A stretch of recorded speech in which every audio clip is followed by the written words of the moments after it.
بسم اللہ الرحمن الرحیم۔ دین و اسلام چینل کے ناظرین، السلام علیکم ورحمۃ اللہ وبرکاتہ۔ صحیح بخاری کی حدیث نمبر 531 ہے۔ نبی کریم صلی اللہ علیہ وسلم نے فرمایا، جب تم میں سے کوئی نماز میں ہوتا ہے تو وہ اپنے رب سے سرگوشی کرتا رہتا ہے، اس لیے اپنی داہنی جانب نہ تھوکنا چاہیے، لیکن بائیں پاؤں کے نیچے تھوک سکتا ہے۔ اسی طرح صحیح بخاری کی حدیث نمبر 532 ہے۔ حضور صلی اللہ علیہ وسلم نے فرمایا کہ سجدہ کرنے میں اعتدال رکھو، سیدھی طرح پر کرو، اور کوئی شخص تم میں سے اپنے بازوؤں کو کتے کی طرح نہ پھیلائے۔ جب کسی کو تھوکنا ہی ہو تو سامنے یا داہنی طرف نہ تھوکے، کیونکہ وہ نماز میں اپنے رب سے پوشیدہ باتیں کرتا رہتا ہے۔ اور سعید نے قتادہ رضی اللہ تعالیٰ عنہ سے روایت کر کے بیان کیا کہ آگے یا سامنے نہ تھوکے، البتہ بائیں طرف پاؤں کے نیچے تھوک سکتا ہے۔ اور شیبہ نے کہا کہ اپنے سامنے اور دائیں جانب نہ تھوکے، بلکہ بائیں طرف یا پاؤں کے نیچے تھوک سکتا ہے۔ اور حمید نے انس بن مالک رضی اللہ تعالیٰ عنہ سے، وہ نبی کریم صلی اللہ علیہ وسلم سے روایت کرتے ہیں کہ قبلے کی طرف نہ تھوکے اور نہ دائیں طرف، البتہ بائیں طرف یا پاؤں کے نیچے تھوک سکتا ہے۔ اسی طرح صحیح بخاری کی حدیث نمبر 533 ہے۔ آپ صلی اللہ علیہ وسلم نے فرمایا، جب گرمی تیز ہو جائے تو نماز کو ٹھنڈے وقت میں پڑھو، کیونکہ گرمی کی تیزی جہنم کی آگ کی بھاپ سے ہوتی ہے۔ اسی طرح صحیح بخاری کی حدیث نمبر 534 ہے۔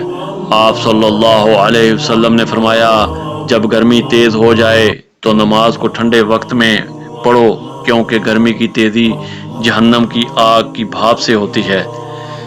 اسی طرح صحیح بخاری کی حدیث نمبر 535 ہے کہ نبی کریم صلی اللہ علیہ وسلم کے مؤذن بلال نے ظہر کی اذان دی تو آپ صلی اللہ علیہ وسلم نے فرمایا کہ ٹھنڈا کر، یا یہ فرمایا کہ انتظار کر، اور فرمایا کہ گرمی کی تیزی جہنم کی آگ کی بھاپ سے ہے، اس لیے جب گرمی سخت ہو جائے تو نماز ٹھنڈے وقت میں پڑھا کرو۔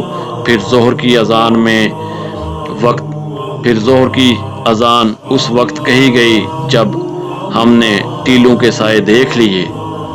اسی طرح صحیح بخاری کی حدیث نمبر 536 ہے، جب گرمی تیز ہو جائے تو نماز ٹھنڈے وقت میں پڑھا کرو، کیونکہ گرمی کی تیزی دوزخ کی آگ کی بھاپ کی وجہ سے ہوتی ہے۔ اسی طرح صحیح بخاری کی حدیث نمبر 537 ہے۔ دوزخ نے اپنے رب سے شکایت کی کہ اے میرے رب، آگ کی شدت کی وجہ سے میرے بعض حصے نے بعض حصے کو کھا لیا ہے۔ اس پر اللہ تعالیٰ نے اسے 2 سانس لینے کی اجازت دی، ایک سانس جاڑے میں اور ایک سانس گرمی میں۔ اب انتہائی سخت گرمی اور سخت سردی جو تم محسوس کرتے ہو وہ اسی سے پیدا ہوتی ہے۔ اسی طرح صحیح بخاری کی حدیث نمبر 538 ہے۔ نبی کریم صلی اللہ علیہ وسلم نے فرمایا کہ گرمی کے موسم میں ظہر کو ٹھنڈے وقت میں پڑھا کرو، کیونکہ گرمی کی شدت جہنم کی بھاپ سے پیدا ہوتی ہے۔ اس حدیث کی مطابقت سفیان ثوری، یحییٰ اور ابو عوانہ نے اعمش کے واسطے سے کی ہے۔ اسی طرح صحیح بخاری کی حدیث نمبر 539 ہے۔ ہم ایک سفر میں رسول اللہ صلی اللہ علیہ وسلم کے ساتھ تھے۔ مؤذن نے چاہا کہ ظہر کی اذان دے، لیکن آپ صلی اللہ علیہ وسلم نے فرمایا کہ وقت کو ٹھنڈا ہونے دو۔ مؤذن نے تھوڑی دیر بعد پھر چاہا کہ اذان دے، لیکن آپ صلی اللہ علیہ وسلم نے فرمایا کہ ٹھنڈا ہونے دو۔ اور جب ہم نے ٹیلے کا سایہ ڈھلا ہوا دیکھ لیا تب اذان کہی گئی۔ پھر نبی کریم صلی اللہ علیہ وسلم نے فرمایا کہ گرمی کی تیزی جہنم کی بھاپ کی تیزی سے ہے، اس لیے جب گرمی سخت ہو جایا کرے تو ظہر کی نماز ٹھنڈے وقت میں پڑھا کرو۔ ابن عباس رضی اللہ تعالیٰ عنہ نے فرمایا، یتافیمو کا لفظ جو کہ سورہ نحل میں ہے، اس کے معنی تطمیل کے جھکنا، مائل ہونا ہے۔ اسی طرح صحیح بخاری کی حدیث نمبر 540 ہے، جب سورج ڈلا تو نبی کریم صلی اللہ علیہ وسلم حجرے سے باہر تشریف لائے اور ظہر کی نماز پڑھائی، پھر منبر پر تشریف لائے اور قیامت کا ذکر فرمایا، اور آپ صلی اللہ علیہ وسلم نے فرمایا کہ قیامت میں بڑے عظیم امور پیش آئیں گے۔ پھر آپ صلی اللہ علیہ وسلم نے فرمایا اگر کسی کو کچھ پوچھنا ہو تو پوچھ لے، کیونکہ جب تک میں اس جگہ پر ہوں تم مجھ سے جو بھی پوچھو گے میں اس کا جواب ضرور دوں گا۔ لوگ بہت زیادہ رونے لگے۔ آپ صلی اللہ علیہ وسلم برابر فرماتے جاتے تھے کہ جو کچھ پوچھنا ہو تو پوچھو۔ عبداللہ بن حذیفہ سبھی کھڑے ہوئے اور دریافت کیا کہ حضور صلی اللہ علیہ وسلم میرے باپ کون ہیں؟ آپ صلی اللہ علیہ وسلم نے فرمایا کہ تمہارے باپ حذیفہ تھے۔ آپ اب بھی برابر فرما رہے تھے کہ پوچھو، کیا پوچھتے ہو؟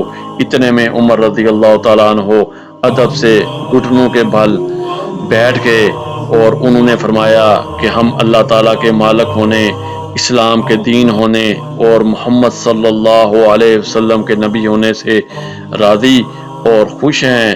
پس اس گستاخی سے ہم باز آتے ہیں کہ آپ سے جا اور بے جا سوالات کریں۔ اس پر حضرت صلی اللہ علیہ وسلم خاموش ہو گئے۔ پھر آپ نے فرمایا کہ ابھی میرے سامنے جنت اور جہنم اس دیوار کے کونے میں پیش کی گئی تھی، پس میں نے نہ ایسی کوئی عمدہ چیز دیکھی جیسی جنت تھی اور نہ کوئی ایسی بری چیز دیکھی جیسی دوزخ تھی۔